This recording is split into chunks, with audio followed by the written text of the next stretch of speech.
दोस्तों, एग्जाम्स करीब है और अब टाइम आ गया है कि आप सीरियस हो जाएं।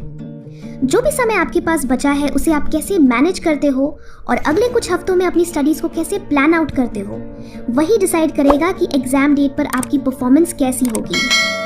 स्टे ट्यून्ड फ्रेंड्स, क्योंकि मैं आपको बताने वाली हूँ कुछ ऐसी टिप्स जिन्हें आप इस एग्जाम टाइम में बिल्कुल भी मिस नहीं करना चाहेंगे।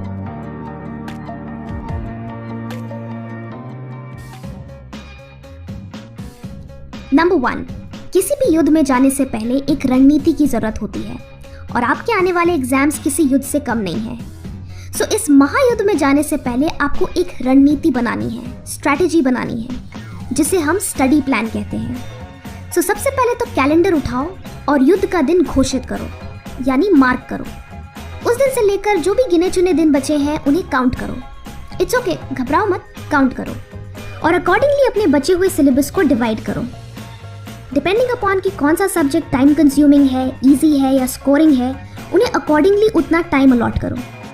यहाँ पे सबसे ज़रूरी ये है कि अगर आपके पास एक सब्जेक्ट को कंप्लीट करने के लिए सिर्फ 1 हफ्ता है तो आप उस डेडलाइन को सीरियसली लो। डोंट प्रोक्रेस्टिनेट, चीज़ों को लास्ट मिनट के लिए मत छोड़ो and stick to your study plan. अब आपके लिए फ़ायदेमंद यही होगा कि हर सब्जेक्ट में जो सबसे स्कोरिंग चैप्टर्स हैं, जिनसे हर बार क्वेश्चंस आते हैं, उन्हें आप पहले कंप्लीट करो। सो इसे फिगर आउट करने के लिए आपका ब्रह्मास्त्र होगा प्रीवियस ईयर क्वेश्चन पेपर्स।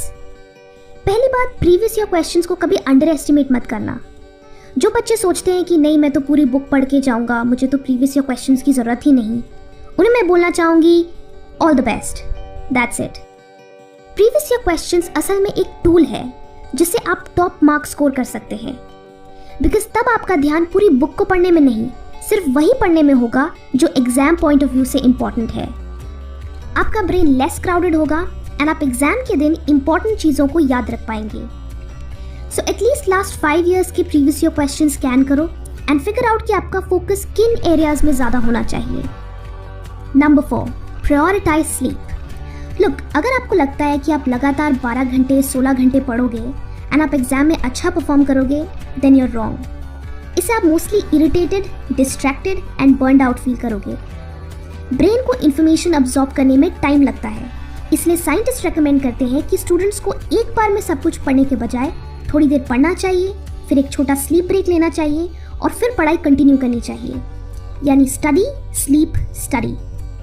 इसके लिए आप आफ्टरनून में बस 30 to 45 मिनट्स के लिए सो जाओ और रात में भी proper sleep low, 6 to 7 hours at least. इसके मल्टीपल फायदे हैं। आप जब भी सोकर उठोगे रिफ्रेश्ड एंड रिचार्ज्ड फील करोगे, ज़्यादा से ज़्यादा इन्फॉर्मेशन रिटेन कर पाओगे एंड नेक्स्ट डे आपको चीज़ें रिकॉल करने में भी आसानी होगी। बट वहीं अगर आप रात भर पढ़ने की कोशिश करो तो नेक्स्ट डे आप टायर्ड फील करोगे, जिससे आपका ब्रेन फोकस नहीं कर पाएगा और आपको स्टडी मटेरियल भी ठीक से याद नहीं होगा। Number 5, D stress. Exam stressful हो सकते हैं, बट अगर आप स्ट्रेस के ट्रैप में फंसोगे तो आप कॉन्सेंट्रेट नहीं कर पाओगे। स्ट्रेस आपकी बॉडी में कोर्टिसोल रिलीज करता है, जिससे ब्रेन के लिए इंफॉर्मेशन याद रखना मुश्किल हो जाता है। So don't stress about exams. आप अपनी तैयारी पे ध्यान दो और रिजल्ट की टेंशन एग्जाम के बाद के लिए छोड़ दो। स्ट्रेस कम करने के लिए again take proper sleep. Sleep is vital for your mental and physical energy. Also move. अगर एक्सरसाइज ज़्यादा लगे तो just go for a walk, get some fresh air and let yourself relax. किसी भी तरह की फिजिकल एक्टिविटी आपकी energy levels को इंक्रीज करेगी एंड इससे आपकी मेमोरी भी इंप्रूव होगी। लास्ट जो सबसे क्रिटिकल टिप है वो है active recall and space repetition technique. अगर आप री रीडिंग और हाईलाइटिंग वाली मेमोराइजिंग टेक्निक्स यूज करते हो then let me break it to you, ये टेक्निक्स बिल्कुल भी इफेक्टिव नहीं है। और ये मैं नहीं कह रही, ये रिसर्चर्स कहते हैं। अगर आप लंबे समय के लिए चीज़ों को याद रखना चाहते हो then use active recall and space repetition technique.